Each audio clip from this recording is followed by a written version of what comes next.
Dress ഇടാണ്ടാണോ കിടക്കുന്നതെന്നുള്ളത് ഇതൊരു സത്യം പറഞ്ഞിട്ടുണ്ടെങ്കിൽ ഇതൊരു ഫേക്ക് ഐഡി ഉണ്ടാക്കിയ ചോയ്സ് ആണെന്നുണ്ടെങ്കിലും ഇത് ചിലപ്പോൾ കുറേ പേർക്ക് ഉപകാരപ്പെടും. അപ്പോൾ ഇതിനൊരു ആൻസർ പറഞ്ഞു കഴിഞ്ഞാൽ ഒരുപാട് പേർക്ക് ഉപകാരപ്പെടും. അപ്പം ഞാൻ പറഞ്ഞു തരാം കുറച്ച് കാര്യങ്ങൾ.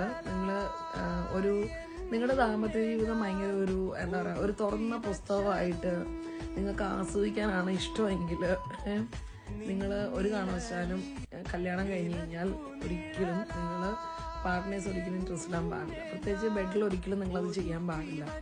കാരണം ചില പെണ്ണുങ്ങളൊക്കെ ഉണ്ട് ചട്ടിയും പ്രായും എല്ലാം ഇട്ട് വേണമെങ്കിൽ സാരിയും കൂടെ കൊടുത്ത് വേണമെങ്കിൽ കിടക്കും.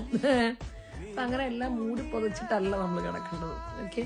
അപ്പം അതുപോലെ തന്നെ ആണുങ്ങളാണെങ്കിലും പാൻറ്റും കോട്ടും മുണ്ടവും ചട്ടിയും കിട്ടല്ല അങ്ങനെയല്ല കിടക്കുന്നത്. അപ്പം നമ്മളെപ്പോഴും മാരേജ് ലൈഫ് എന്ന് പറഞ്ഞാൽ ഒരു ഊഷ്മളത നമ്മൾ ഒത്തിരി ആസ്വദിക്കണം എന്ന് ആഗ്രഹമുള്ള ആൾക്കാർക്ക്, അല്ലാണ്ട് ആണ്ടരും ചങ്ങനാതിക്കും ഒക്കെ ആസ്വദിക്കണം എന്നുള്ള ആൾക്കാർക്കാണെന്നുണ്ടെങ്കിൽ ഈ പറഞ്ഞ സംഭവം ഒന്നും വേണം. പക്ഷേ ജീവിതത്തിൽ നമുക്ക് എന്തെങ്കിലുമൊക്കെ പ്രതിസന്ധി ഘട്ടങ്ങൾ വരിക അല്ലെങ്കിൽ ഒരുപാട് ബുദ്ധിമുട്ടുള്ള അവസ്ഥകളൊക്കെ കടന്നു പോയി കഴിഞ്ഞാലും നമ്മൾ ഈ ദാമ്പത്യ ജീവിതത്തിൻ്റെ എന്താ പറയുക ഇതുപോലുള്ളൊരു ഒരു പ്രത്യേക ഒരു അനുഭൂതി സുഖം ഒരു നമ്മൾ അങ്ങനെ ഒരു എന്താ പറയുക ഡ്രസ്സ് ഇല്ലാണ്ട് നമ്മൾ ബെഡിൽ കിടക്കുമ്പോൾ കിട്ടുന്ന ഒരു അനുഭൂതി എന്ന് പറയുന്നത് ഈ ലോകത്തിലെ ഏറ്റവും വലിയൊരു ഡ്രഗ് അഡിക്ഷനെക്കാട്ടും വലിയൊരു അഡിക്ഷനാണ്. അപ്പം അങ്ങനെ നമ്മൾ ഒരു വ്യക്തി മറ്റൊരു വ്യക്തിയായിട്ട് അഡിക്റ്റ് ആയി കഴിയുമ്പോൾ ജീവിതത്തിൽ ഒരിക്കലും നമുക്ക് ആ ഒരു വ്യക്തികൾ ഒരിക്കലും വഴിതെറ്റി പോലും പോകത്തില്ല എന്നുള്ളതാണ്. നമുക്കിപ്പോൾ എന്തെങ്കിലും ഒരു ഭയങ്കരമായിട്ട് നമ്മൾ റിലാക്സ്ഡ് ആവും. അപ്പം ഇത് എല്ലാവർക്കും ട്രൈ ചെയ്യാമെന്നാണ്. പിന്നെ എനിക്ക് ഏറ്റവും ഇഷ്ടപ്പെട്ട മൂവിയാണ് അവിടുത്തെ പോലെ തന്നെ ഇവിടെ എന്നുള്ള മൂവി. ഓക്കെ. അപ്പം ആ മൂവിക്കകത്ത് മോഹൻലാലിനെ എനിക്ക് ഭയങ്കര ഇഷ്ടമാണ്. ആ മോഹൻലാലിൻ്റെ ഒരു സെയിം കട്ട് തന്നെയാണ് ഞാൻ.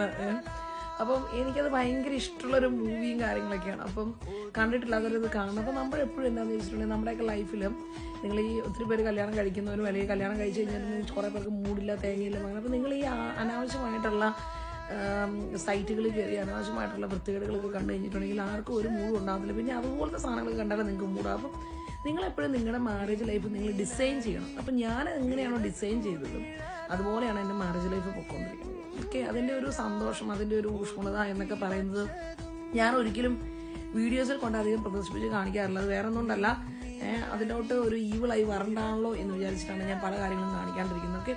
അപ്പോൾ പരമാവധി നിങ്ങൾ ഒരിക്കലും കല്യാണം കഴിഞ്ഞ് ഒരിക്കലും നിങ്ങൾ ഡ്രസ്സ് ഇടാൻ പാടില്ല. ബെഡിൽ വളരെ നാച്ചുറലി നിങ്ങൾ ആ ഒരു എന്താ പറയുക വാംനെസ് ഒക്കെ അനുഭവിച്ച് ആ ഒരു സുഖത്തിൽ എപ്പോഴും കിടന്നുറങ്ങാൻ ശ്രമിക്കണം. ഇതൊരു വലിയൊരു ടിപ്പാണ്. അപ്പം കൂടുതൽ സബ്സ്ക്രൈബ് ചെയ്ത് വരൂ. ഞാൻ അവിടെ കുറച്ച് ക്ലാസ്സുകളൊക്കെ ഇനി എടുക്കാൻ തുടങ്ങുന്നുണ്ട്. മാരേജ് കഴിഞ്ഞിട്ടുള്ളവരും ഇനി കല്യാണം കഴിക്കാൻ പോകുന്നവർക്കും ഒക്കെ ഒത്തിരി ഒരു ടിപ്സുകളും കാര്യങ്ങളൊക്കെ ഉണ്ട്. നമുക്കൊക്കെ എല്ലാവർക്കും ആഗ്രഹമില്ല നല്ല രീതിയിലൊരു കുടുംബജീവിതവും അല്ലെങ്കിൽ മാരേജ് ലൈഫിൻ്റെ ഒരു ഊഷ്മളതയൊക്കെ അല്ലെങ്കിൽ എന്താ പറയുക ഇപ്പോൾ ഒരു കുഞ്ഞുങ്ങളൊക്കെ ജനിച്ചു കഴിഞ്ഞ് കഴിഞ്ഞാലും അതേ സെയിം വൈബോടുകൂടിയൊക്കെ പോകുമ്പോഴാണ് നമുക്ക് ആ ഒരു ലൈഫിന് അർത്ഥമൊത്തുണ്ടാകുന്നത്. അല്ലാണ്ട് ഇങ്ങനെ മുരടിച്ച് പിടിച്ച് വെട്ടുപഴിച്ച് 2 പിള്ളേരുണ്ടായ 3 പിള്ളേരുണ്ടായെന്നൊന്നും പറഞ്ഞിട്ട് കാര്യമൊന്നുമില്ല. ഓക്കെ. അപ്പം ഡ്രസ്സൊന്നും ഇടേണ്ട കാര്യങ്ങളൊന്നുമില്ല കേട്ടോ. അത് ആസ്വദിക്കണം. ഭയങ്കര രസമാണ്. പിന്നെ ആണുങ്ങളായാലും നിങ്ങളിങ്ങനെ ഡ്രിങ്ക്സ് പഠിച്ച് സിഗരറ്റും വലിച്ച് നടക്കരുത്. പരമാവധി എപ്പോഴും എന്താ പറയുക ഒരു പെണ്ണിന് എപ്പോഴും ആസ്വദിക്കാൻ പറ്റുന്ന രീതിയിൽ എന്താ പറയുക സ്മെല്ലും കാര്യങ്ങളും എപ്പോഴും നിങ്ങൾ കീപ്പ് ചെയ്യാനായിട്ട് ശ്രദ്ധിക്കണം. അപ്പോൾ ഇതൊക്കെ ഒരു പ്രത്യേക രസമാണ്. അപ്പോൾ ഒന്നും ഇടേണ്ട കാര്യമൊന്നുമില്ല കേട്ടോ. ഒന്നും ഇടാൻ പാടില്ല. അതൊക്കെ രസമല്ലേ, ഒരു റിഫ്ലക്റ്റ് ചെയ്യട്ടെ അതിൻ്റെ ലൈഫിൻ്റെ ആ സന്തോഷമൊക്കെ. പിന്നെ എന്തിനാണ് കല്യാണം കഴിച്ചത്, തുണിയിട്ട് കിടക്കാനാണെന്നുണ്ടെങ്കിൽ അതിൻ്റെ ഒന്നും ആവശ്യമില്ല. ഓക്കെ. അത് കുറേ പേർക്ക് ഉപകാരപ്പെടട്ടെ. പിന്നെ അവിടുത്തെ പോലെ തന്നെ ഇവിടെ ആ മൂവി കണ്ടു കഴിഞ്ഞാൽ മതി. എന്ത് രസമാണ് അതുപോലെയൊക്കെ ഡിസൈൻ ചെയ്യാൻ എന്ത് രസമാണ്. ഇതുപോലെ നല്ല ക്യൂട്ട് മൂവീസൊക്കെ കാണാൻ നോക്കുക. അല്ലാണ്ട് ഈ ചുമ്മാ ആ പൂന്നൊക്കെ കണ്ടിട്ട് വല്ല കാര്യമാണ്. അതൊന്നും വർക്കാവില്ല നിങ്ങളുടെ ലൈഫിൽ. ഒരു കുഞ്ഞും കഴിച്ച് അതോടുകൂടി പരിപാടി കഴിയും. അപ്പോൾ അതൊക്കെ രസമായിട്ട് ആസ്വദിക്കാൻ നോക്കുക. ഓക്കെ. Take care.